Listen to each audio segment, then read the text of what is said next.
How we doing? Excited. Got some more content here for you today. What is it, Jake? Episode 4. Coming along. We're about a week in, so we promised 2 episodes a week. Obviously, my man Jake over here is going to be cutting it up. First time solo, which we'll see how often we do this. I really like the conversation style. I liked how they've been going so far. Look, you're along for the journey here. We're figuring it out. It's never going to be perfect. I really wanted to kind of get on here, and talk to you about what's going on in a lot of my life, but then also what's resonating inside of our Foundry community, inside of our inner circle. Quite frankly, we had a call. Someone brought this up in our inner circle yesterday. Of course, we'll keep names, out of a lot of this unless it makes sense to shout them out for good things, right? But we got deep into a lot around just the small losses that occur every day, right? And when you're building and you're new, particularly financially, right? When you don't have things figured out. And it's funny, right? I don't care if you're just starting out and you just left a W-2 job, or you're 7 years into your business, your businesses are doing great top line to the world, you build a huge portfolio like we have, whatever, you still have these, delts, right? Because at the end of the day, when you lose, how do you deal with the losing? We went down this rabbit hole, and I've gone down this rabbit hole. I mean, I've lost, right? And I think, it's no secret what I believe in. My first core value and what I preach to everybody when they're starting business, they're rocking and rolling, whatever it is, you got to take action, right? Because the ocean is a big old vast ocean, but 2 steps in, it's not even up to your ankle, you're fine. And that's what steps do. That's what taking action does, is let you realize that the massive fear that you have of the unknown is not real. But with that, right? With that as my number 1 core value, as you can imagine, I've taken action way faster than I should many times. I make decisions that I don't have all of the information, and we move forward. And what that does is it provides us that education that we need, right? In order to learn and grow and make decisions on what we're doing and pivot. But the problem is when you're doing that, you have more losses. As an entrepreneur, you get smacked around every single day of your life. You got to make decisions, you got to move forward. So you're going to have losses, you're going to have frustrating moments. And the bigger your business gets, the bigger they're going to be, the more stress that they're going to put on you, and the harder it's going to be. With that, I want to dive a little bit more into how to deal with the day-to-day ups and downs of entrepreneurship, the day-to-day ups and downs of pushing yourself out of your comfort zone. Because it's really not just about entrepreneurship. You can be doing this every day in your intrapreneurship job, which is what I believe every W-2 employee, or even 1099, if you will, really should be pushing themselves outside of their comfort zone and really growing themselves. The first thing that I would tell you is you got to understand that you're going to have losses, and you got to understand that you have to make decisions without all of the information as an entrepreneur, depending on how fast you want to grow.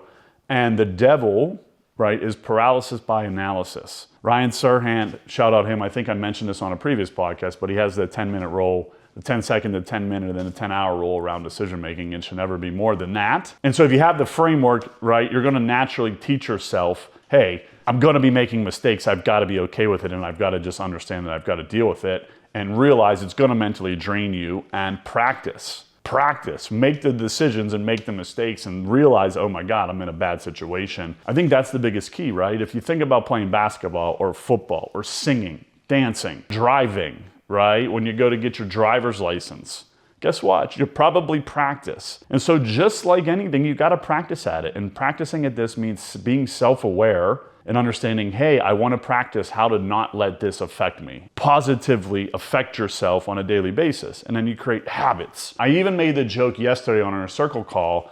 I feel like every once in a while when I'm having bad weeks, when I wake up in the morning and I look at my email for the first time, whatever that is in the morning, I'm just prepped and literally tensed and stressed. It's not what you should be, but it's programmed to that so much, which in a good way, because I just go deal with it. But what issues are going to be coming today? And okay, cool. What am I going to do to stop this from happening? That's happened a lot over the last 2 years because, again, the real estate market, as you guys know, we own 900 doors at City Life plus 100 plus million, and we got a ton of companies, and the real estate market hasn't been the best in the world. And so we've had to navigate what that looks like. We had to navigate our debt environments, our investor environments, everything, right? And we're running our business smoothly. We've never not made a payment, all of the things. But yeah, it could be stressful. And so just programming your brain to understand it's just another day in the life of an entrepreneur.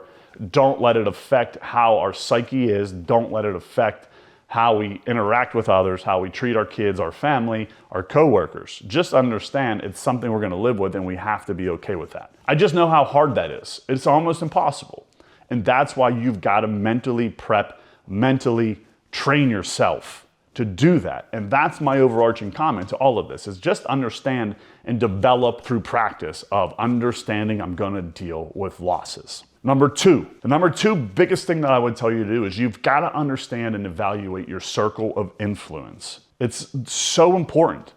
In all environments, right? People say, who are the people you surround yourself with, right? Who are the 5 people you surround yourself with the most? But let's break that down and get a little bit more practical what that means, because it's not like we're saying, hey, go get in a room with a bunch of entrepreneurs, or go find 5 mentors or 5 people who are doing amazing things and just try and spend all your time with them, right? It's not even about that. It's about who are your friends, who are your significant others, your children, your coworkers, all of it, right? Who are you interacting with on a daily basis, and how do they make you feel? Can you interact with them, and do they lift you up or they bring you down? I'm talking anything. The Starbucks that you go to, right? Like the barista, are they positive or are they negative? Every single morning, if you're walking into Starbucks and grabbing a coffee, are you saying hello? Are they saying hello back? Are they looking down in the ground and they're miserable, right? Well, that has an effect on you over time. And I'm being honest with you, I have a coffee machine here in my office and I can make my own coffee every morning when I get here. I still go to the local giant market district, Giant Eagle, whatever it is, Starbucks, because the 2 ladies that work there, like, they become friends to me, and every single morning I walk in, I say hello, they say hello, how you doing? You know, on the weekend, sometimes I'll go there with the kids, so they've seen my kids. And so, you know, they're beautiful, nice older ladies, and they're awesome humans. And so every morning, usually pretty much 7 days a week, one of my first interactions at 5:30 or 6 in the morning is with the local Starbucks ladies. And it creates positivity in my morning. That matters. That's what I'm trying to say. It's not about like a mentorship, right? We're gonna get to that. But every day, who are you around, right? The culture that you're creating. And so I'm fortunate enough to have a business, to have a big office, to have people that come work at the company that I ultimately control on a daily basis. Well, guess what? What is really, really, really important to me is culture. I'm not talking about the ping pong table, but I'm talking about the people that I surround myself with, right? And I get the fortunate ability to control the people that I work with. So when we're sitting in internal business meetings, right? And maybe you're starting out and you don't have as many employees, but you can pick who you surround yourself with still, right? And so whether you're setting up yourself local coffee meetings, right? You're working with local wholesalers, your contractors. Man, I can't tell you early on in the business when we first started, you know, I liked to work with the contractors that were good, fun, happy people. When I showed up on site with Brian, they were positive. When the negative people, the miserable people, they were hard to work with. And over time, for whatever reason, you just find yourself trying to avoid them. That means you're growing.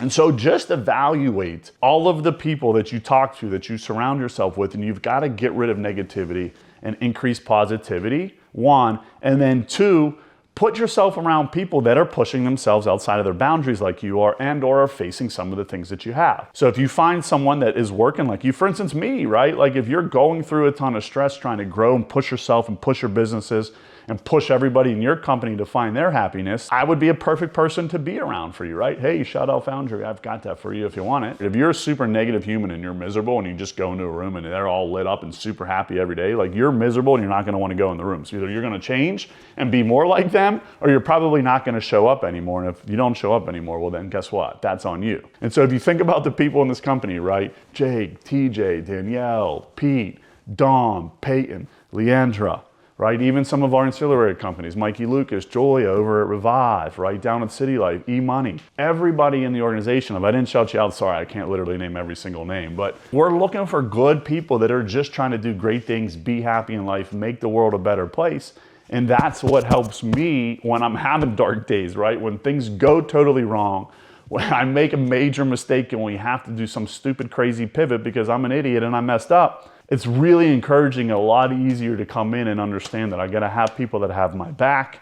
That's one of our core values, right? They're gonna have people that are like, all right, cool, well, let's go do this. Let's make a joke, let's whatever, in order to create positivity. So that's number 2, right? Is like, you just really have to focus around who you're surrounding yourself with. Think about it. Did you ever go to happy hour or go to dinner with a family, like a couple other couples, if you have a significant other? If the dinner's a 2-hour dinner where we're just talking about other people negative the entire time and why Johnny sucks at this, and did you see that stupid post that he made, and why the hell does he love Trump, and oh my God, I can't believe he's Democratic, and whatever the hell else, like, and then you leave there and you're drained, right? But imagine if you go to that dinner and you're passionate about NFL football, or you're passionate about the Olympics, and you go to the dinner and you finish after 2 hours and you talked about the Olympics and you talked about NFL football and maybe a side hustle you're working on. And so just surrounding yourself with people that are going to create the happiness in your life, that's the number 2 biggest thing that I could tell you. And then the third biggest thing that I could tell you is get around people that are doing what you're doing. Regardless of any of it, it's like, you know, that's why we've built the Foundry community, in all honesty, and not even plugging it, right? Because I want people around me and I want to be around them, people that are chasing the same things, that are after the same things, that want to get healthy mentally, that want to get healthy physically, that want to be there for their children, that want to tackle road problems and realize like at the end of the day, we're all going to die. So let's surround ourselves with amazing people. And then people that have already done what we've done. So mentorship, right? That's really number 3 because they've been through this already. And there's always levels to it, right? I don't say, like for me, I probably won't get anything out of mentorship from like a Bill Gates or like a Donald, you know, I said Donald Trump, whatever, a Donald Trump, right? But like a Mark, like those guys, they're too far ahead. I can't relate. You know, I don't have that kind of whatever, I didn't have that kind of success. And so when you see someone that's 65, you know, I see someone that's on stage that's 65 years old. I literally saw a clip today.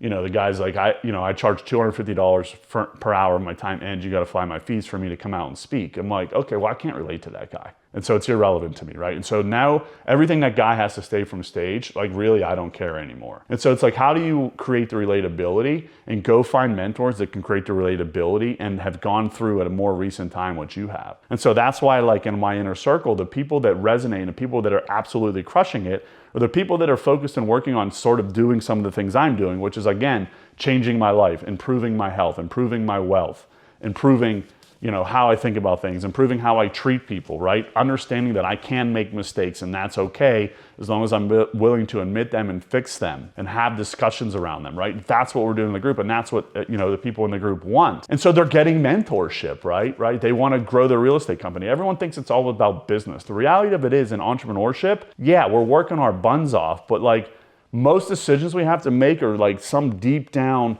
negotiation with ourselves around what it is that we actually want to do. And that's where you need to be around those people because like most business decisions, just make it and it's okay, right? I say that all the time, leave your W-2 job. You make 150 grand a year in your W-2 job, you're absolutely smoking and killing it. Nice salary, right? You got nice perks, you get to travel once a month, whatever, right? You're a consultant, CPA consultant making 150 grand a year. But you want to leave that because you're not happy.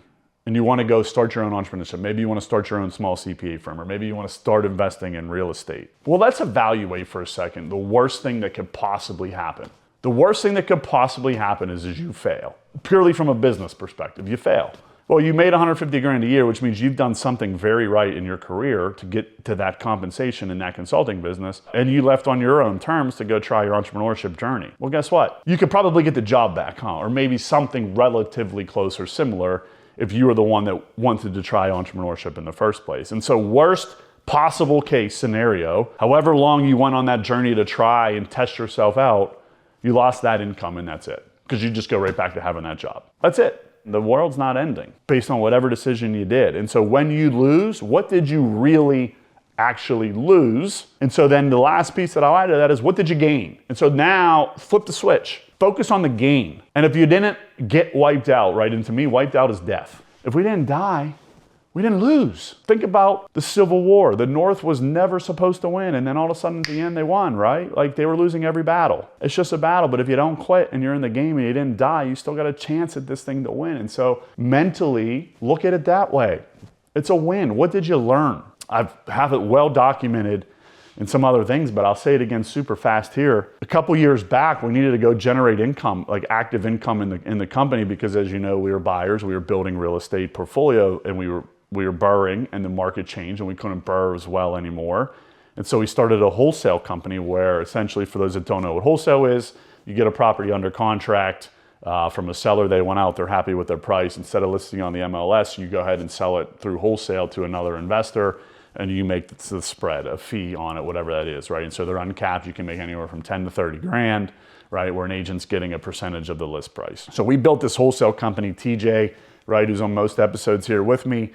He was pushing the wholesale, he ran it. We grew it to 1.2 million in the first year, and we shut it completely down, right? It was a major mistake. And so it was a huge, as you can imagine, it was a 18-month loss, because by the time we got the team shut down, we got the guys back that we kept where there should be and all the things. We lost 18 months of our entire life where, we didn't get anything. And so you could look at that as a catastrophic loss inside of our business. But when you really actually look at it, what did we lose? We lost time, money, energy, sure.